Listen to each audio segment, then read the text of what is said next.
Hi guys, welcome back. And today's story time with staff at BGC to Go is Giraffes Can't Dance by Giles Andrade and Guy Parker Reese.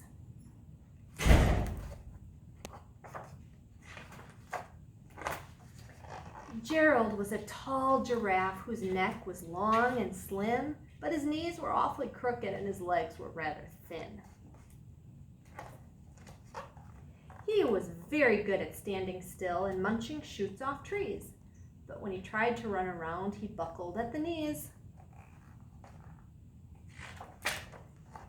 Now every year in Africa, they hold the jungle dance, where every single animal turns up to skip and prance.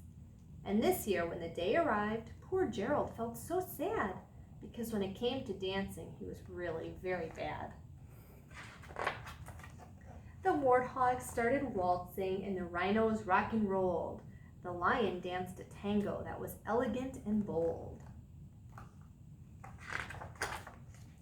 The chimps all did a cha-cha with a very Latin feel, and 8 baboons then teamed up for a splendid Scottish reel.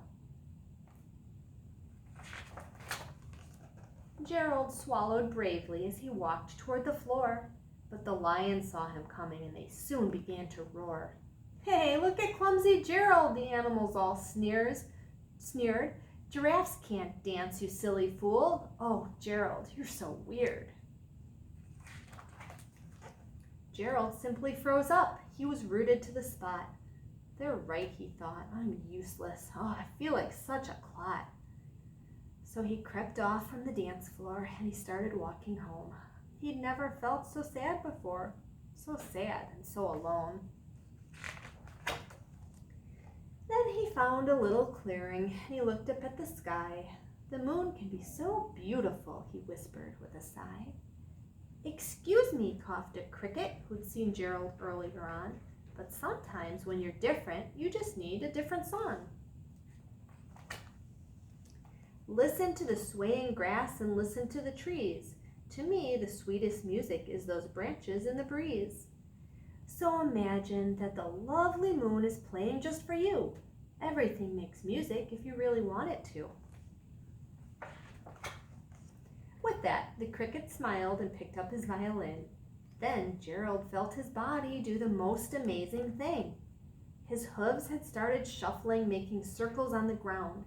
His neck was gently swaying and his tail was swishing round. He threw his legs out sideways and he swung them everywhere. Then he did a backward somersault and leapt up in the air. Gerald felt so wonderful, his mouth was open wide. "I'm dancing, yes, I'm dancing, I am dancing," Gerald cried. Then one by one, each animal who'd been there at the dance arrived while Gerald boogied on and watched him, quite entranced. They shouted, "It's a miracle! We must be in a dream. Gerald's the best dancer that we've ever seen." "How did you learn to dance like that? Please, Gerald, tell us how." But Gerald simply twirled around and finished with a bow. Then he raised his head and looked up at the moon and stars above. "We all can dance," he said, "when we find music that we love." Thanks for coming. We'll see you again tomorrow. Bye-bye.